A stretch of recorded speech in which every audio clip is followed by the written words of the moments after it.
A middle-aged black woman, wearing a faded apron, stood quietly behind the food counter at one of the nation's most prestigious military academies.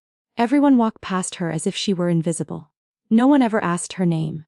No one noticed the calloused hands, or the quiet, weathered look in her eyes, until one day, a senior drill officer, known for boasting that he'd forged hundreds of elite soldiers, publicly called her out to the training field, right in front of hundreds of cadets and their parents, not to honor her, but to mock her.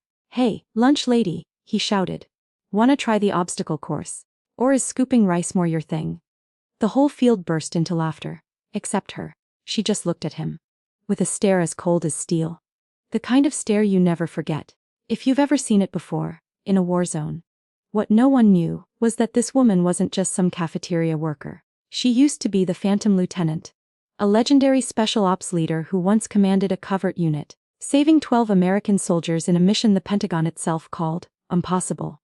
After that, she disappeared from the spotlight, choosing a life of silence, carrying a promise, a wound, and a secret no one ever dared to ask about. But on that day, she came back. Not to win, not for glory, but to teach one man, and the entire world, a lesson in humility, justice, and respect. This isn't just a story about confrontation. It's a stunning reversal, a masterclass in emotional storytelling, where every person who once looked down on her was left standing in silence, clapping with nothing but awe. Stick around till the end, because what happens next is something you'll never forget. Red River Cadet Academy, one of the most elite military-style training academies in the state of Texas, was a place where discipline wasn't just a rule. It was a religion. Every morning began with a blaring horn that seemed to jolt the entire campus awake like a battlefield command. Cadets lined up on the massive drill field in perfect formation. Uniforms crisp, eyes sharp, posture unflinching. The atmosphere was always thick with urgency and expectation. Every movement, every step had to be flawless. Fierce competition was treated like a rite of passage, a way to harden character. But in that relentless environment, favoritism had a way of creeping in, quietly, hidden in commands, wrapped in politeness, but there nonetheless, tucked in the far corner of the dining hall, where few ever looked twice, stood a woman. Always on time, always in place. Angela Carter, 42. African American, hair neatly tied back, uniform clean though worn thin at the cuffs. Every day, she stood behind the serving counter, plastic gloves on, quietly spooning hot meals onto trays for a line of cadets who barely looked up. She didn't talk much, only nodded. On the rare occasions someone said, "Thank you." To most people at Red River, she was just Miss Carter from the mess hall. No one knew that this quiet woman once wore a U.S. Marine uniform. No one knew she had led a combat unit, earning the silent code name, the Phantom Lieutenant, etched into a silver badge now tucked away in an old wooden box, buried in the bottom drawer of her bedroom dresser. She had left all that behind. She had traded battlefields for quiet mornings, traded missions for motherhood, all to raise her 16-year-old son, Jordan Carter. Jordan was the only black cadet in his training cohort. He was smart, disciplined, never caused trouble. But that didn't stop the sideways glances, the offhanded remarks from certain instructors, the unspoken suggestions that maybe he didn't belong. Angela never said anything, but she saw the invisible bruises on her son's face after every drill. Each day, when she handed him his lunch tray, she caught his eyes for just a few seconds. And in that look was everything a mother's love, a warrior's worry, and the unshakable belief that her son was more than enough. She had never interfered, never spoken up, but she saw everything, heard everything. And she remembered too well the icy stare of Sergeant Brandon Hale, the lead drill officer. The way he looked at Jordan, not just with authority, but with doubt, dismissal. Like a man who refused to believe that a young black cadet could ever meet his definition of excellent. No one talked about it out loud, but the signs were there. The overly enthusiastic praise for white cadets, the cold, clipped feedback for the others. It was an unspoken rule, one everyone understood, but no one dared to name. Angela saw it all from behind the serving counter. No sighs, no complaints, but inside her, the cracks were growing. She was no longer a soldier. But the instincts hadn't left her. And when her son's dignity became the punchline of someone's authority, she knew a new mission had begun. The head drill sergeant at Red River Cadet Academy was Brandon Hale, a white, grizzled veteran with a thunderous voice and a face carved by war and discipline. He had once served in the U.S. Marine Corps, and to many at the academy, Brandon was the living embodiment of tough love, and effective training. But not everyone saw it that way. Beneath the hard shell and polished reputation was something sharper, something colder. A kind of discipline that wasn't always about performance, but about power. About who gets pushed harder, who gets ignored, and who gets quietly cut down. With the white cadets, Brandon was strict, but fair. If they messed up, he corrected them. If they did well, he acknowledged it. But when it came to cadets of color, the rules seemed to change. Especially with Jordan Carter. Jordan was everything a model cadet should be. He ran fast. His push-ups were textbook. He followed every rule. Never once earned a demerit. But none of that seemed to matter to Sergeant Hale. Every drill, every exercise, Brandon would find something to pick on. One day, during an obstacle course, Jordan slightly mistimed a jump. And without hesitation, Hale bellowed across the field, "Faster, Carter. Or are you just soft like your mother?" The entire training ground froze for a beat. Some of the white cadets stifled chuckles. A few parents in the distance smirked, nodding like it was just another harmless piece of tough talk. But for Jordan, and for anyone who'd ever walked the thin, invisible line of prejudice, it was a punch to the gut. Angela heard it all. From behind the dining hall wall. Through the small service window that faced the drill yard, she heard Hale's voice cut through the air like a blade, aimed directly at her. The lunch lady, who once led a combat unit through a night of gunfire and chaos. She didn't flinch, didn't frown. She just kept scooping rice, hands steady, eyes lowered. But inside something cracked, and it didn't stop. In the days that followed, the pattern continued. Jordan was always the first name called for every assessment. If he didn't finish in the top 3 during a run, Hale would bark figures. Weak legs. Maybe too much mashed potatoes from mommy's kitchen, huh? Same old sarcasm. Same bitter tone, wrapped in the excuse of military rigor. The white cadets laughed. But the few cadets of color stayed silent. They didn't speak. They just looked at Jordan, with a gaze that held sympathy and understanding. Because they knew. They'd heard those words before. Up in the bleachers, most white parents watched with approving grins. Sometimes even clapping at Hale's discipline. But the few black and brown parents, their shoulders tensed, eyes fixated on their children with quiet concern. This wasn't about big actions, it was about small ones, a tilted gaze, a sarcastic jab, a withheld nod, and most dangerous of all, it was accepted. As, just the way things are. Angela saw it all.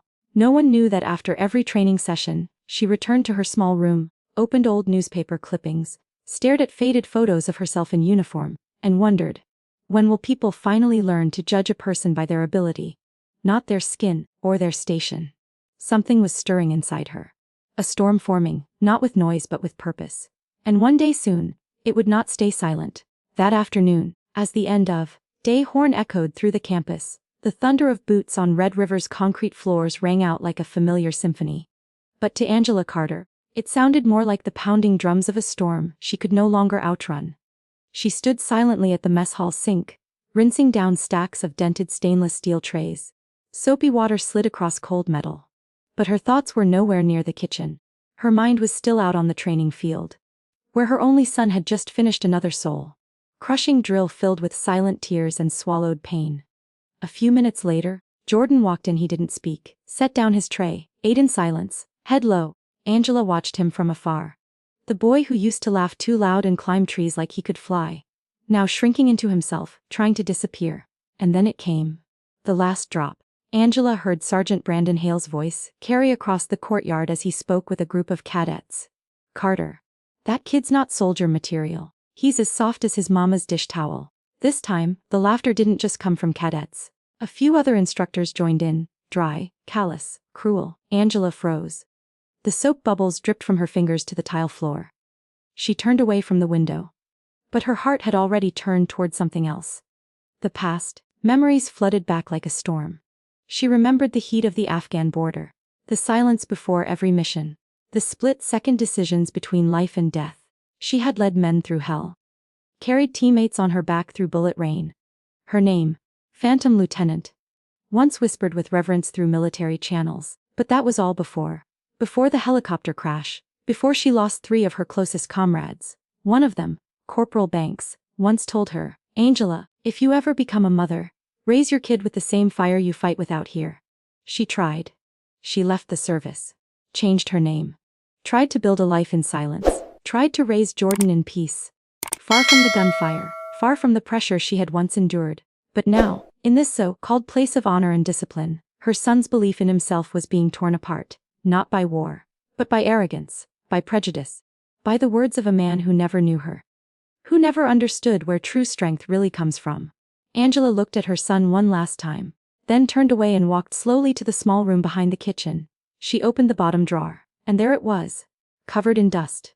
The wooden box, her past, locked inside. She lifted the lid, a medal, a black and white photo, and a silver badge that read Lieutenant Angela C. Silent Unit 17. She took it in her hand, cold, familiar, waited. And in that moment, her eyes changed. They were no longer the eyes of a lunch lady, not just a mother trying to stay quiet, but the eyes of a warrior, ready to return, not with fists, but with truth, with honor, and with the heart of a mother who had once stood between death and her team, and now would stand between her son and the slow poison of silence. Angela took a deep breath, and she knew, this time she wouldn't stay quiet. The next afternoon, the wide grounds of Red River Cadet Academy buzzed with more excitement than usual. Over the loudspeakers came an announcement. Today's extended training session is open to parents. It was an annual event, a public showcase where families could observe the drills and, occasionally, participate in symbolic challenges meant to foster understanding of the cadets' rigorous training. The field was packed. Cadets stood in precise lines. Parents gathered behind temporary fences. The atmosphere was unusually lively, partly due to a cryptic promise from Sergeant Brandon Hale earlier that morning. "We've got something memorable in store." Brandon, spotless in his pressed drill sergeant uniform, stepped onto a low concrete platform in the center of the yard. He scanned the crowd, his voice booming through a handheld mic. "To strengthen the bond between parents and cadets, today we'll invite a very special guest to take on one of our standard fitness challenges. Let's show the families just how tough life is at Red River." He paused. His eyes swept the crowd with sharp precision, then landed on someone seated quietly in the parent section. "Angela Carter." "Mrs. Carter," he said, voice steady but laced with challenge. "You're here every day, aren't you? You know this program better than anyone. Why not give it a try yourself? Join me for one basic training test." A sudden hush fell over the field. Then came the chuckles. A few white parents raised their brows, others shook their heads and smirked, assuming this was just a harmless jab at the lunch lady. Jordan froze. He couldn't believe what he was hearing. His wide eyes turned to his mother, silently begging her to decline and walk away. But Angela stood, slowly, calmly, without anger. A strange stillness surrounded her, like the chill before a storm on a summer day. She stepped forward, walking out onto the field. She faced Brandon directly. Hundreds of eyes watched. Not a breath dared move. "You want me to participate?" she asked. Her voice was quiet, but it carried. "And for what?" "To prove that a woman in a kitchen uniform can't handle your training course." Brandon smirked. That smug, condescending smirk. "Not exactly. I just think the cadets deserve to see the difference between someone with discipline and someone without." Angela nodded slowly. Then she spoke, each word deliberate, weighted, like terms laid down on a battlefield. "I'll do it. But on one condition." Brandon raised an eyebrow. "A condition?" Angela's gaze didn't waver. "If I lose, I'll apologize to this entire academy for accepting such a foolish challenge. But if I win, you will apologize, publicly, to every parent and cadet here, for the insults, the bias, and the quiet cruelty you've shown. Not just to me, but to every child of color you've belittled while hiding behind the word discipline." Her words sliced through the air like a blade.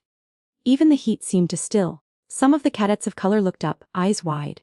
Jordan's hands clenched at his sides, heart pounding like a drum. Brandon took a half step back, then laughed, loud, dismissive. He turned to the crowd and barked, "Fine, Mrs. Carter. Let's have some fun. But you'd better start preparing that apology right now." Angela said nothing. She turned to Jordan, placed a hand gently on his shoulder, and in a voice low, steady, and unshakable, said, "I've been silent long enough. It's time to stand up now." That night, Jordan didn't say much. He sat on the edge of his bed, the soft light from his desk lamp casting warm shadows across his dark curls, his eyes still heavy with confusion. During the ride home, he'd looked away several times, avoiding his mother's gaze. Not out of anger, but because he simply didn't understand. Why had she agreed? Why had the woman who always kept her head down, avoided conflict, suddenly stood up in front of the entire academy and challenged a man like Sergeant Hale? He had never seen his mother like that. Angela stepped quietly into the room, carrying a mug of hot cocoa, a small ritual she'd kept since Jordan was in elementary school. She placed it gently on the table, sat down beside him. A few quiet seconds passed before she spoke. "You probably think I've lost my mind, huh?" Jordan lowered his head. "I don't get it, you didn't have to do that." Angela smiled, a soft, sad smile, but one that held a quiet kind of steel. Then she opened the bottom drawer of the dresser and pulled out a small wooden box. Old, weathered, its silver edges worn down with time. Jordan had never seen her take it out before. She placed it on the bed, opened the lid. Inside was a cold, metallic metal, an old military ID card, yellowed around the edges, and a black and white photograph. A young woman in a Marine Corps uniform, her face stoic, eyes razor sharp. Printed faintly below the photo, L. Angela Carter, codename Phantom. Jordan froze. His eyes flicked from the photo to the medal to his mother, then back again. "This is you?" Angela nodded. "I used to be a lieutenant in a covert operations unit. Silent Unit 17. They called me the Phantom Lieutenant. I once led an extraction mission in Kandahar. Rescued a pinned-down squad that had been surrounded for 48 hours. The room fell into silence. Jordan didn't know what to say. Everything she was telling him sounded like it had been pulled from a war documentary. Angela continued, her voice softer now, but steady. "I got a medal for that mission. But the cost was 3 of my brothers in arms who never came home. After that, I swore I'd never step onto a battlefield again." She looked him in the eyes. "I thought living a quiet life, pulling away from everything. I thought that would protect you. But staying silent, it meant you had to face the very things I thought I'd buried forever." Jordan nodded gently, his eyes rimmed with red. Angela placed a hand on his shoulder, firm and warm. "I'm not stepping onto that field tomorrow to prove anything to them. I'm doing it for you. And for every kid out there getting pushed down for being different. I can't stand by while you grow up in a world where people mock you. Just for who you are." Jordan took her hand. He didn't speak, but for the first time, what stirred inside him wasn't shame, wasn't anger, it was pride. Deep, unwavering pride for the woman he had always known simply as Mom, now revealed as a warrior. Angela stood, reached back into the box, and pulled out a small, worn badge engraved with the words, Fortitude, Silence, Resolve. She pinned it to her shirt. An old uniform was waiting to be worn again. For the first time in over a decade, and this time, the Phantom wasn't returning for orders. She was returning for justice. The next afternoon, the skies over Texas were unusually clear. The sun cast a golden glow across the training field, turning it into a grand stage where every step, every voice echoed with perfect clarity. The air was tight, like a stretched wire about to snap. Every cadet had been summoned. Parents lined the fences. The academy board stood along the sidelines. Everyone was watching, buzzing with anticipation. About to witness something unprecedented in Red River Cadet Academy's history, a cafeteria worker. A mother. Challenging the academy's top drill sergeant. Sergeant Brandon Hale stood tall in the center, as confident as ever, dressed in his special demonstration uniform, reserved for moments of public performance. Every step he took echoed the image of a man forged by fire, convinced he was untouchable. Then, from across the field, came the sound of measured footsteps. All eyes turned toward the entrance. Angela Carter appeared. She wore a simple black track jacket, faded military pants, and worn-out combat boots. But it wasn't the outfit that made people pause. It was how she walked. Back straight. Calm. Every stride deliberate. As though she were returning to the place she had always belonged. A middle-aged woman. No makeup, no bravado. And yet, she carried an aura that demanded silence. She stopped in front of Brandon. No greeting, no smile. Just a single nod, pure military precision. Brandon smirked, motioning casually. "Ready, Mrs. Carter." Angela's voice was quiet but firm. "Let's begin." The whistle blew. The test was on. Brandon went first, launching into an aggressive series of power moves: high, speed push-ups, obstacle runs, rope climbs. Every landing was loud, every move exaggerated. The crowd clapped. Cadets cheered. Some parents nodded, already sure of the outcome. No one can beat him. Then came Angela's turn. She didn't speak. She didn't pose. She walked to the starting line and started moving. Her pace was slower, but her form was flawless. Not a single wasted motion. When she scaled the concrete slope, no heavy footsteps. When she vaulted the barricades, she flowed like water. She wasn't gasping for air. She didn't look at the crowd. Her eyes stayed on the course ahead. As if she were retracing paths she'd once run through in combat, where life and death hung in the balance. Brandon grew uneasy. He stepped forward, threw a sneering glance. "I figured you'd quit halfway." Angela looked over her shoulder and replied, simply, "I don't know how to quit." The crowd, once amused, fell silent. Then came the final round, the mock combat simulation. Brandon laced up his gloves and stepped into the ring, posture proud, ready to end what he saw as a game. Angela wore no gloves. Brandon chuckled, advanced, and threw a test blow toward her shoulder. A harmless jab. Angela didn't flinch. She shifted her weight, half a beat, and his arm swept through empty air. She didn't strike back. She just stood there.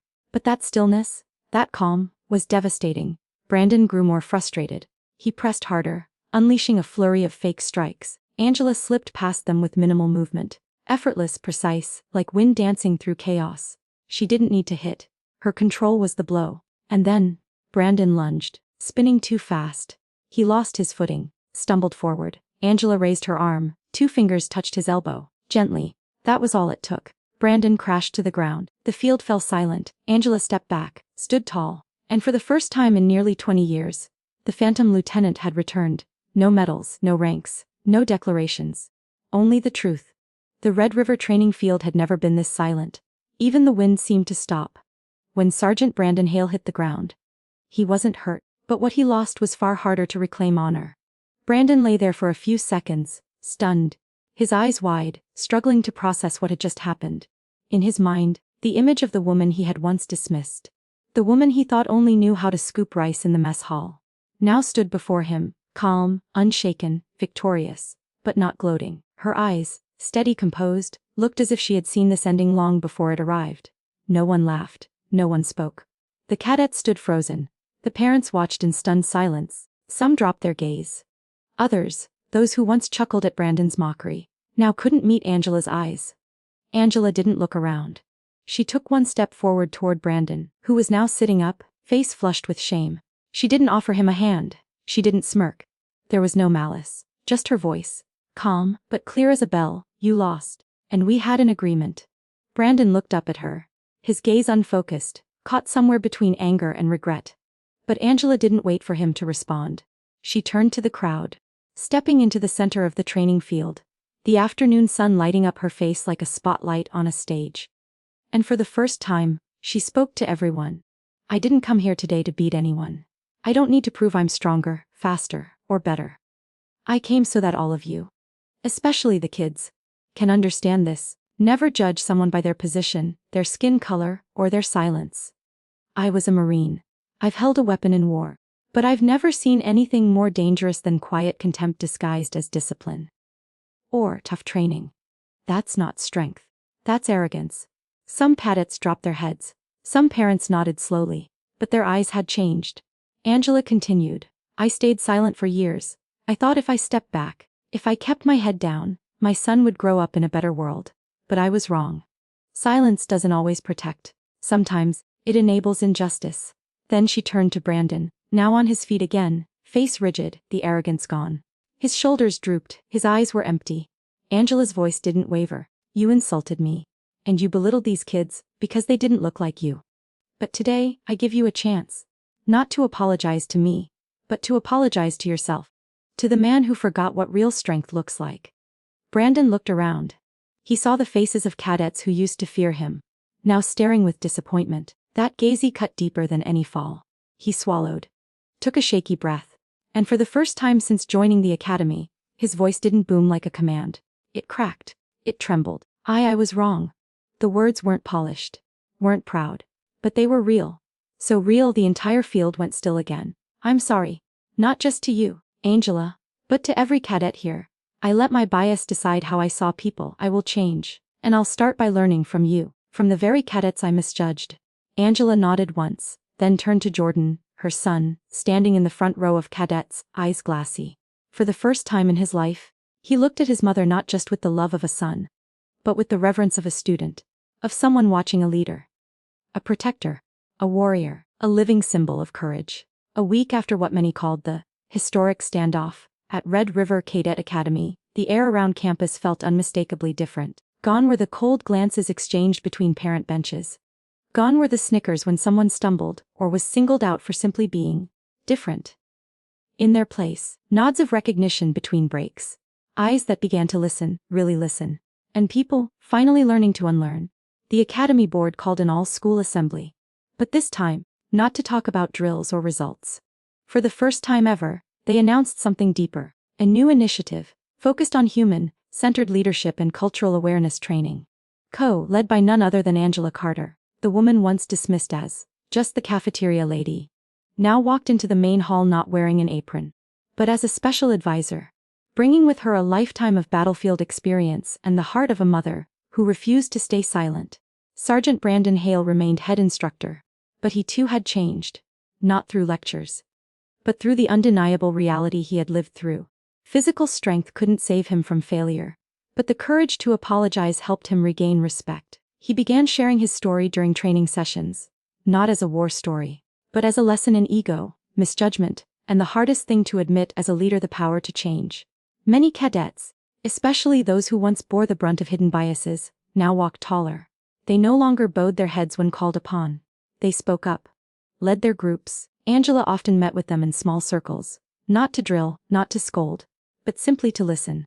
At one open training session, she said, "Silence is a choice. But if we stay silent while injustice happens in front of us, we become part of it." Simple words, but they etched themselves deep into the minds of the cadets. Beyond the academy walls, Angela's story began to ripple outward. Local newspapers picked up her journey. Community organizations invited her to speak at town forums on equitable education. On social media, clips of her face-off with Brandon were shared at lightning speed. Not because of his fall, but because of her eyes. Eyes that said everything, without saying a word. Jordan was no longer just Cadet Carter. He was the son of a hero. But even more than that, he understood now that his mother didn't need medals to be mighty. He began writing a journal, chronicling the journey from his own perspective, so no one would forget. So future generations would know that courage doesn't always start in war. Sometimes it starts with the words, "I won't stay silent anymore." Angela still worked in the cafeteria. But whenever she stepped onto the training grounds, cadets who once turned away now straightened up and greeted her with respect. Not because she had once been the phantom lieutenant, but because she had taught them something no military textbook ever could: how to be human. Before you ever become a soldier. That summer, Red River Cadet Academy was no longer just known for its iron discipline. The aftershock of the public face-off between Angela Carter and Sergeant Brandon Hale had long since passed. But what it left behind was a deep, undeniable shift in the school's core values. In an early June board meeting, after waves of feedback from students and parents alike, the academy formally introduced a brand new, never-before-seen subject into the core curriculum: values and diversity in the military. For the first time in the institution's history, cadets would learn more than just how to march, salute, or follow orders. They would be taught how to see one another with respect, with compassion, and with courage to speak up.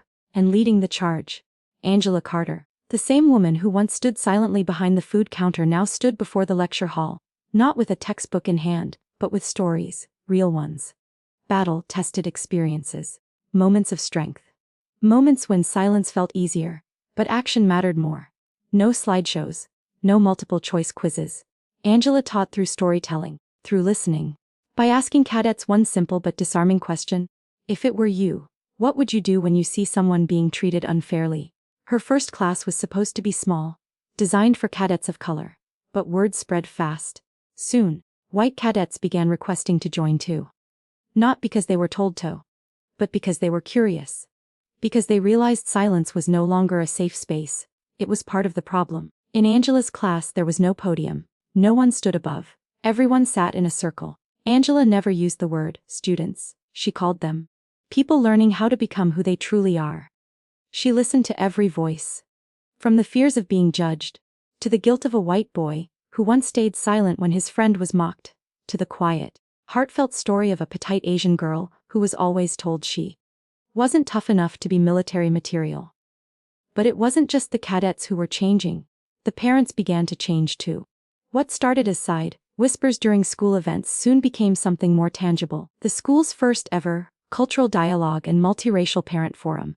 At first it was a small room, mostly parents of color.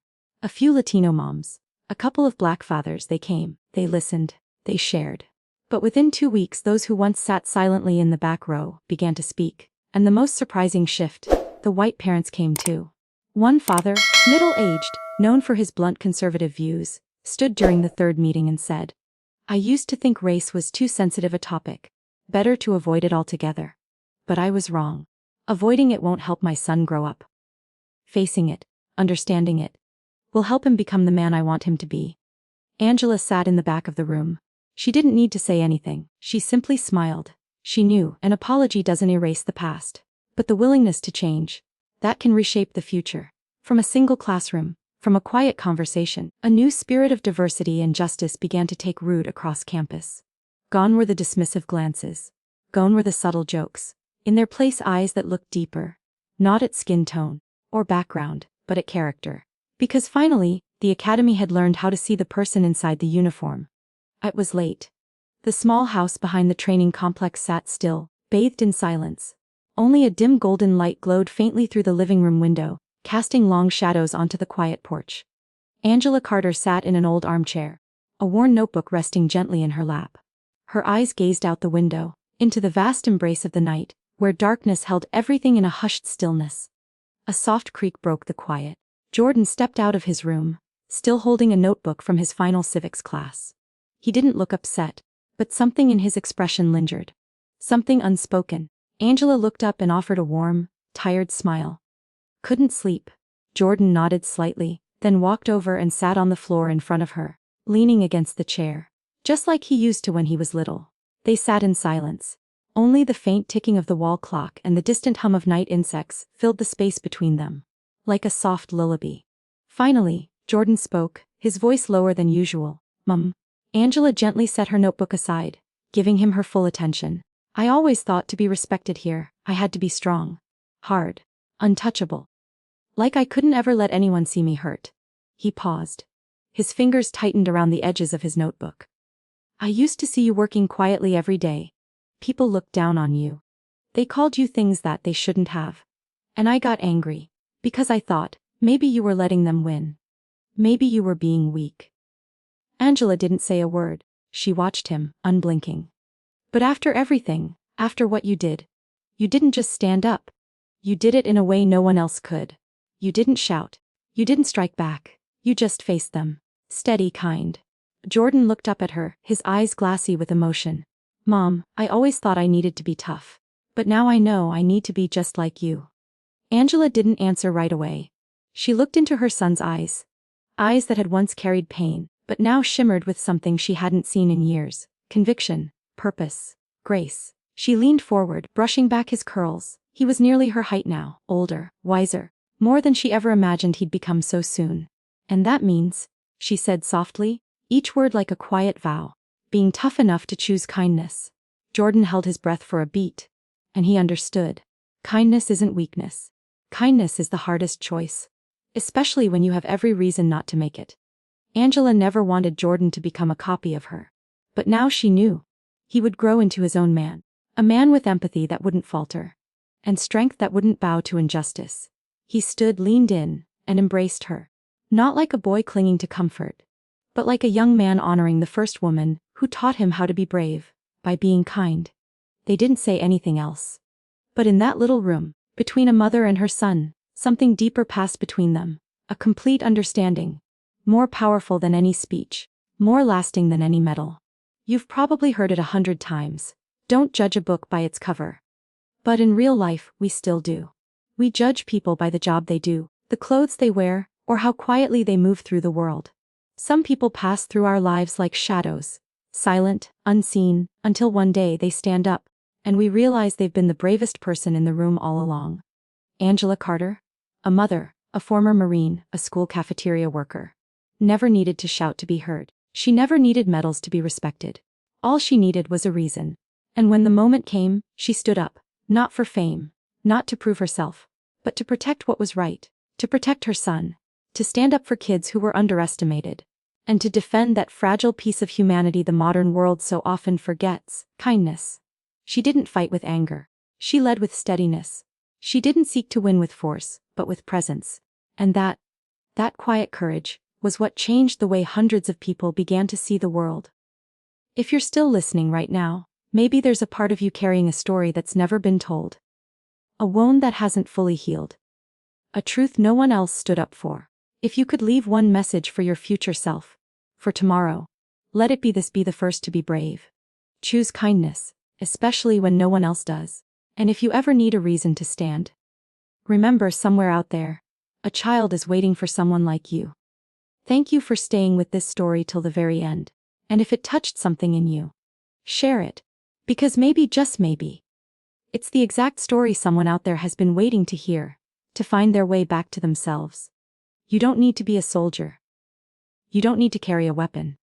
You don't have to do anything grand. But you do need to know this. True strength doesn't come from how loud you speak. It comes from within, from discipline, from grace, and from compassion. You might be doing a humble job. You might not get noticed. But that doesn't mean you're invisible. And it sure as hell doesn't mean you don't have the right to speak. Every single one of us has a silent warrior inside. A part of us that rises, not for glory, but for justice. Most of the time, that warrior sleeps. Until something happens that makes silence no longer an option. When that time comes, don't hesitate. Believe in yourself. You are not alone. Maybe you'll be the first one to speak. Maybe the only one. But maybe, your voice will be the spark. The very first ripple that wakes up a system numbed by prejudice. Remember, change doesn't always start with a protest. Sometimes, it begins with one quiet soul, stepping out of the shadows and saying, I can't stay silent anymore.